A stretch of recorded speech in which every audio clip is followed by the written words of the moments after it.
We have the same type of vlogs, right? Adjustable. Okay. Okay.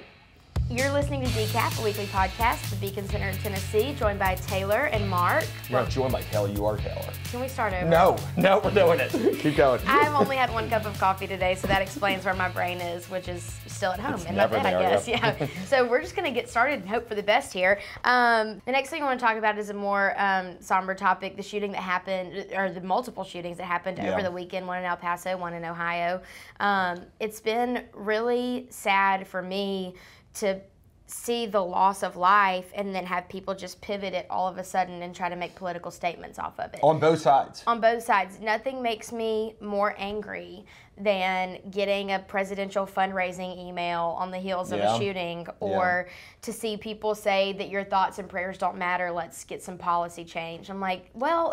and again, to be fair, saying, oh, like, well, look at Bernie Sanders and Elizabeth Warren, because one of these people really like both them, so like they're just as much to blame as anybody else, and like, so That's it's not just one side. No, So it's definitely not. It's saying that, well, it's, I guess you could say, just because one person who's clearly mentally ill, I would venture to say, goes and does something completely heinous, then you just say that anyone who subscribes to any thought that is put out there by Trump or Bernie or Elizabeth Warren or anyone is just like that person. It's completely unfair. And it's weird too, because like, I feel like the one thing the media is trying to do is, as soon as there's a shooter, they want to find out their political beliefs. Like, how is that the first thing that we care about? How is that even remotely relevant? Yeah, and we're not actually, in terms of gun laws and stuff, we're not even talking about that at all. Because like, Beacon Center does not work in that. We are not going to like show an opinion on that. This is just something that's really been bothering both of us since this happened. But yeah, I feel like as soon as, if you see a shooter, people on the left are like, oh God, do they have any Trump things? And people on the right are like, oh man, oh, they're liberals, or they're this. Like, people are looking for that right away. Like, that's not the right way to go about this. No, well, Julian Castro, whose brother is running for mayor, he's running,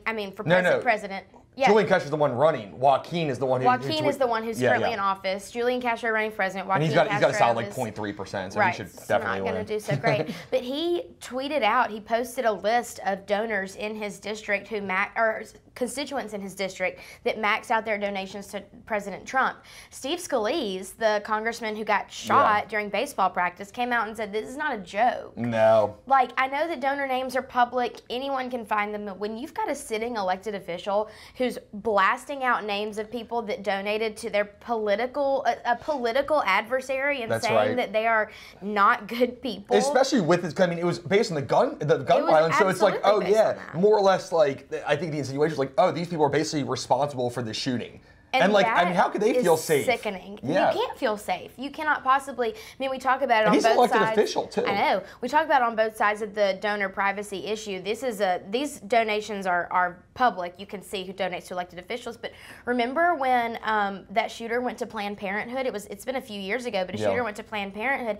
Imagine if that shooter had a list of names of the donors to Planned Parenthood and gone to their homes. Yeah, and again, their businesses. He can get it, but you have people like, you weren't talking about inciting violence. We talk about, everyone says Trump incites violence, maybe he does, but like, this is inciting violence. This is dangerous. Okay. It's very dangerous. Something a little more lighthearted, because we obviously get really heated about that one. Let's talk about free speech. Specifically, what is satire and whether or not you should fact check satire. So if you're familiar with internet blogs and satire, political satire culture. You say internet blogs? Are you familiar with internet blogs? I am. Just general blogs. If you know what blogs are. I'm a 100-year-old woman. The www.blogs.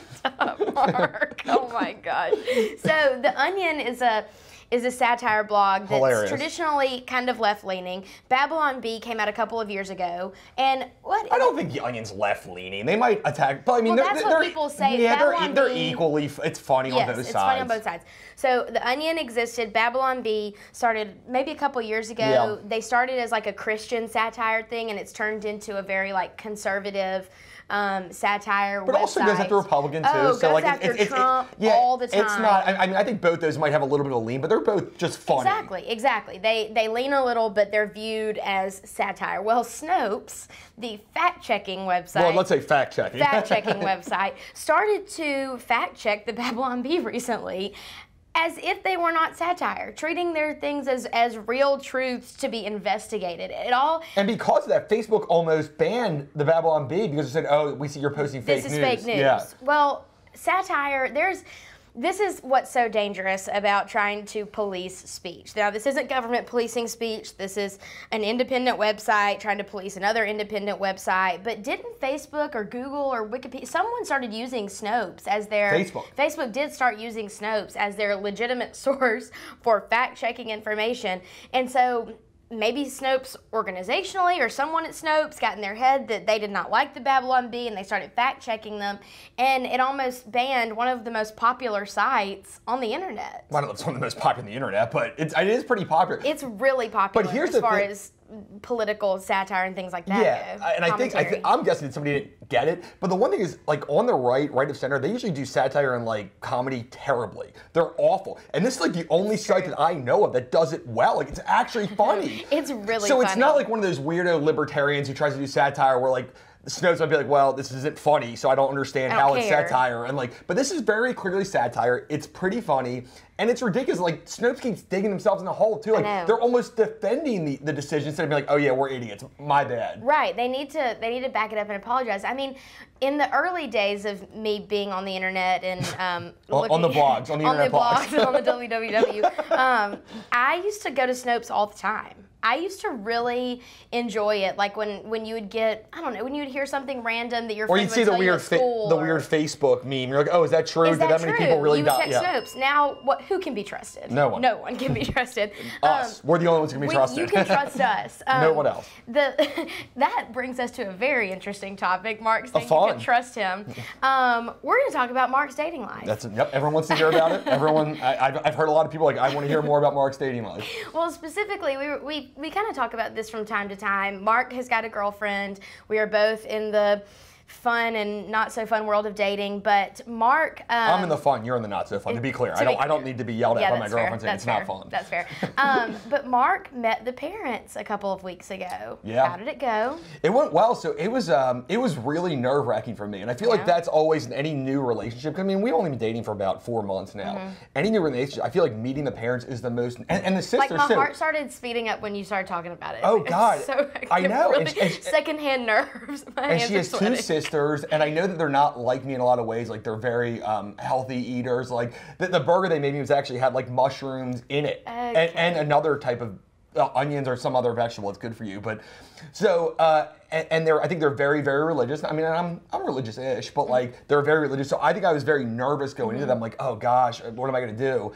And it was that like 20-minute car drive to their house was maybe the most. My heart was beating so sweaty fast. Hands. Oh, and I always sweat. So like, I always have sweaty hands. So times that by 4. Well, here's the thing. I've always said that in dating, I'm really good with parents because of my knowledge of current events and political things. That's what parents like to talk about. They are conservative, which helps. So that really helps. Yes. So I've always said, even when I was in college, all my friends would make fun of me because I was like, well, I'm really good with parents because I only date people who lean center right and their ideology. And my friends would always make fun of me. I feel like as an adult, that really pays off. I think so too, especially because, like, I mean, her parents are pretty political. They understand stuff. So the fact that I'm on their page for like 80 or 90% of things was very helpful. You can carry on conversation. And trying to break the ice. Yeah, and I mean, totally. and my girlfriend's not that into politics, but like, just that idea of like, okay, I was nervous, but they do agree with me on this. Because imagine going to that house and be like, oh, on top of being nervous and really, I'm a liberal. Yeah, you're liberal. And now we have to talk about what I do for a living. Which is like, I mean, we're free market, not necessarily conservative, but like, again, we probably tend to lean a little bit more to the right. I mean, more often than not, I tell people what I do and then I duck and cover. Just I will say that just don't know. You can always appeal to liberals, like, oh, we're with you on corporate welfare, criminal justice. I mean, there is a lot of things we're with them, so there's a way to balance that. But it was much better knowing, like, okay, well, they like some of the same things I do, so I know the topics of conversation. So do you feel like you killed it? I don't know if I killed it. I think like 7 out of 10. Hey, if you guys are watching, 8 out of 10. Yeah. And let us Well, I know think her how sister Mark actually did. listened to her. Her sister was really excited. She's like, oh, when are you going to talk about your dating life and that thing? So her sister's actually very excited about that. Comment and let us know how her Mark sister did. Ash, We want I think. everyone to see it on our Facebook. Nope, I don't want anyone to say it. And we're going to talk next week about your dating life, thankfully, which I think after years of being single, or no, of being in a relationship, you're now going on dates again. So it should be a very exciting topic, oh, gosh, I think. Exciting. Yeah, Oh, maybe perfect not timing. for me. All right, thanks for listening. We'll talk to you next week. Good job.